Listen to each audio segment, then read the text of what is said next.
राहुल गांधी ने मणिपुर से यात्रा शुरू की और कहा कि बीजेपी सुरक्षा देने में आदिवासियों को और महिलाओं को विफल है और मणिपुर उसकी एक तस्वीर है।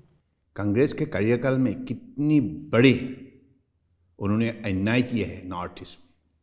नॉर्थ ईस्ट के लोगों को सुरक्षा देने का बात तो छोड़िए, उनके कार्यकाल में हर महीना दंगा हंगामा, बम ब्लास्ट, किडनैपिंग, लूटिंग और उन्होंने टेररिज्म को बढ़ावा दी थी।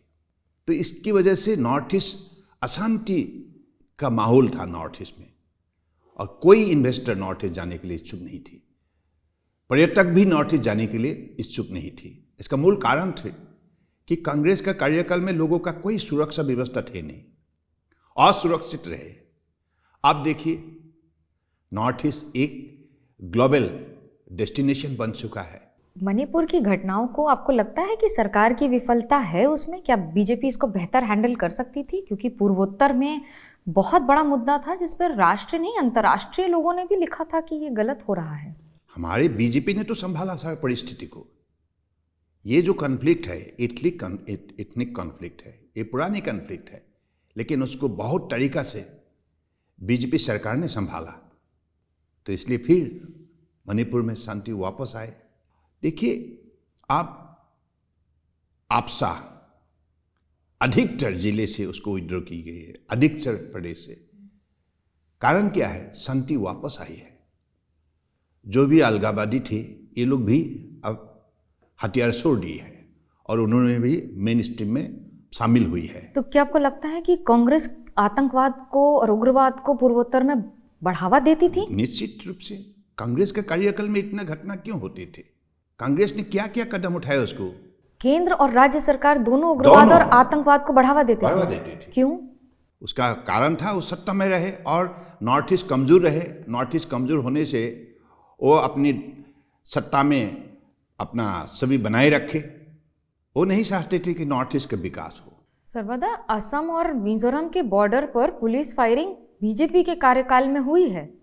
अरे उसका पहले हमारे अलग अलग प्रदेश की सीमा को लेकर कितने बड़े विवाद थे, आपको भी मालूम है, बीच में होते रहते थे कांग्रेस का कार्यकाल में। आप देखिए कितना शांत हो गए। अब मिजोरम का साथ भी असम का रिश्ता मजबूत हुई, मणिपुर हो, नागालैंड हो, अरुणाचल प्रदेश हो, मेघालय हो। आप देखिए इस विषय पर माननीय प्रधानमंत्री जी ने नॉर्थ ईस्ट की हर सरकार को मदद की है। कांग्रेस कहती है कि आपके पास एक जादुई छड़ी है और अपने सत्ता में रहने के लिए आप उसका इस्तेमाल करते हैं और पूर्वोत्तर में पूरे के पूरे राज्य में विधायकों के साथ सबको ले आते हैं अपनी पार्टी में। सरकार तोड़ते नहीं है, सरकार गिरा के बना लेते हैं। देखिए हमारे विकास की राजनीति है, सिर्फ सत्ता में रहने का राजनीति नहीं है मनोज्ञा जी।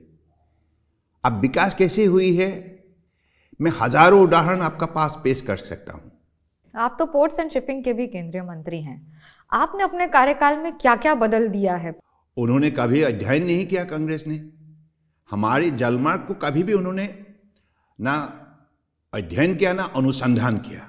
इसकी वजह से उनका पास ज्ञान थे नहीं, लेकिन परम आदरणीय प्रधानमंत्री जी ने उसको सही मायने में अध्ययन भी किए है, अनुसंधान भी किए है। इसकी वजह से 2014 में आप देखिए उसके पहले नॉर्थ ईस्ट में सिर्फ 2 राष्ट्रीय जलमार्ग हुआ करते थे।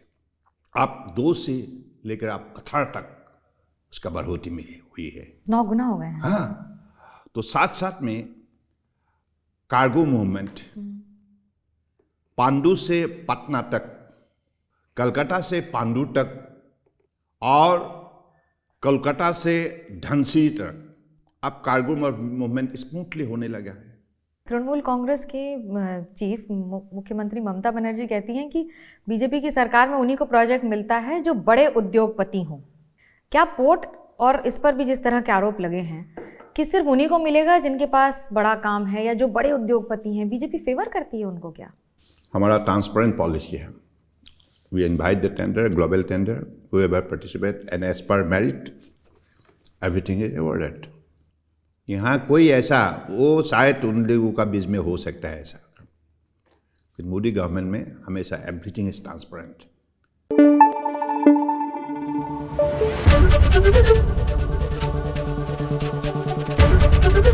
एबीपी न्यूज आपको रखे आगे।